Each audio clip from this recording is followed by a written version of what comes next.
logic of creation. We're going to have a little explanation about the natural way that the Heavenly Father has created the universe, which of course the earth is part of. I know sometimes the way I explain might be a little bit unclear to some folks, but I'm going to try to tell you the reason why I speak in that manner. It's because it's good that you kind of utilize your mind to reach to the conclusion. When the conclusion is given to you without your input, then it doesn't stay that long in your mind. So that's why some of my presentations are a little bit like seeking an answer as to why I'm doing that. And the reason I'm doing these presentations is because, there is a logic to creation. And sometimes we overlook it, and we're in a situation where we're not too, I would say, spiritually in tune as to what's happening and the disruption of what we would call normal life to some.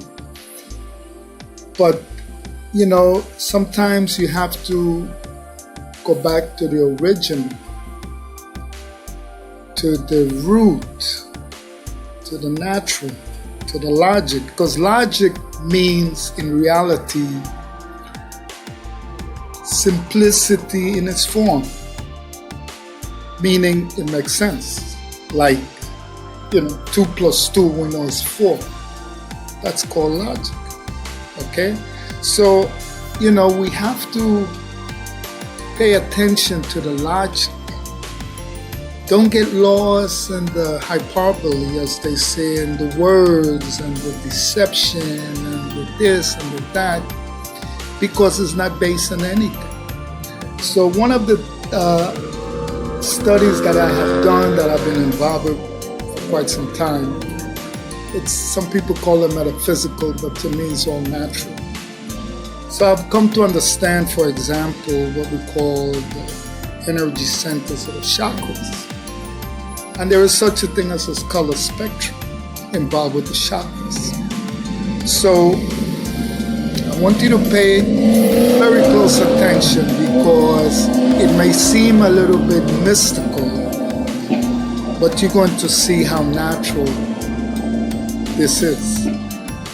Now, one of the things that I became very much aware of is there's a movie called The Wizard of Oz.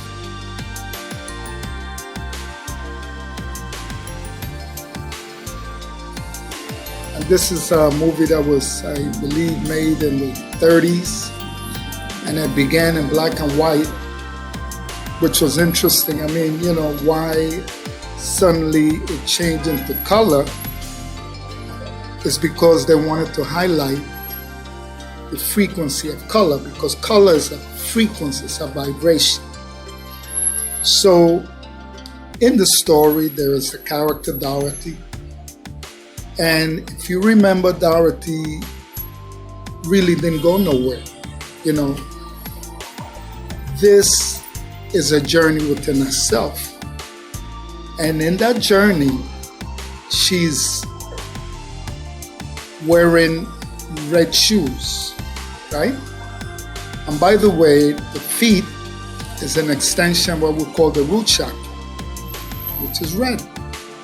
And I'm going to come back to that so you understand clearly what we're talking about. Now, Dorothy is now in sort of a state of a dream state, kind of, but she's journeying within herself. So in the movie, some of the first characters she meets, they're all kind of dressed in orange, which is the second color of the chakra, what we call the spleen or the sacral. But it's all physical aspects. And then she goes on to the yellow brick road, right? Yellow is the color of the solar plex, which is the third chakra, right? The point of fear. Once she's able to overcome or travel to that yellow brick road, she falls asleep in something we call Emerald City, which is all green. And that is the color of the heart chakra. Okay, you're paying attention, I hope. Then she goes on to hear like a voice speaking and like shut up, talk, shut up. And it's like a blue vision. So that's like the throat chakra, because blue represents communication, right? Throat chakra. And then she goes on and meet the Wiz, which is in like a violet, purplish color, which is the higher chakras, which is what we call the pituitary and the pineal gland.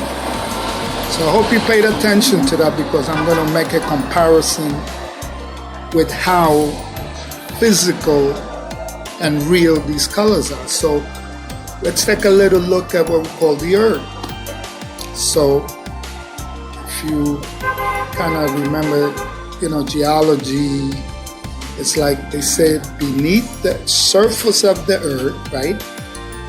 It's fire, right? So fire usually is kind of reddish, right? And as you begin to rise, then like the fire cools off a little bit, looks like orange, right? And then yellow, right? And a flame, if you ever look at a flame, you see like red, orange, and yellow.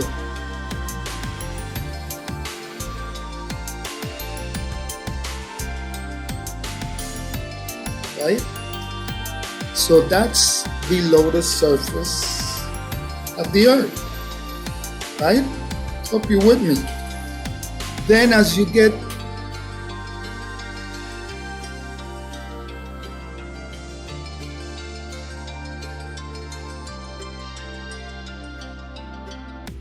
to the surface, it is green, which is like the heart chakra, right? Natural color.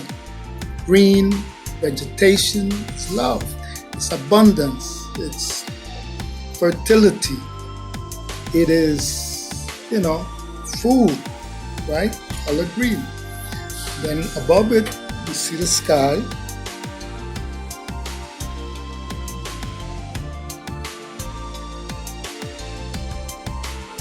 Blue. And we often, when we pray, we sort of look at the sky and communicate the higher, the creator, right? Blue. And that's the sky. So that's the voice, that's communication, what we call the throat chakra.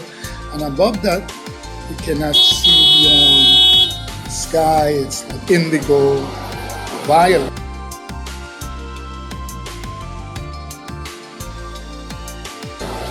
Right? The higher frequency. So now how does the rainbow colors look like? Very similar.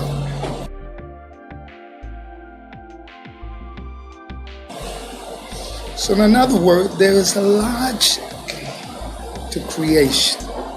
There's a fundamental system that man cannot change. And the reason I'm saying this is because man has a way of freezing time or disconnecting that logical connection that we have to the Creator's logic.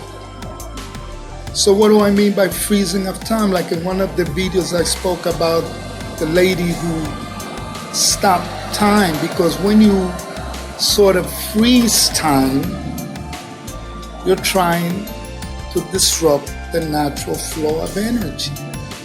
When you focus at a certain period of time or manipulate that period, you confuse the people. And personally, that's where I think we're at right now. This is one of the reasons why I'm trying to point out why logic is the answer to many questions. Okay?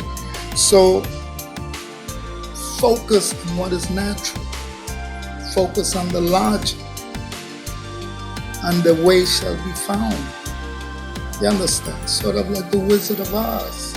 As if you remember in the movie, the Wiz, right, the man behind the curtain, right, told her you have to go back because she was able to reach her higher self.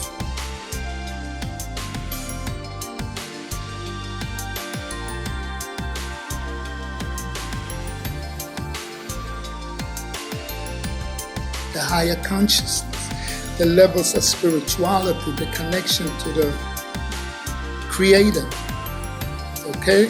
So, chakra color spectrum, the rainbow, the natural earth, below and above, coincide, they're all match.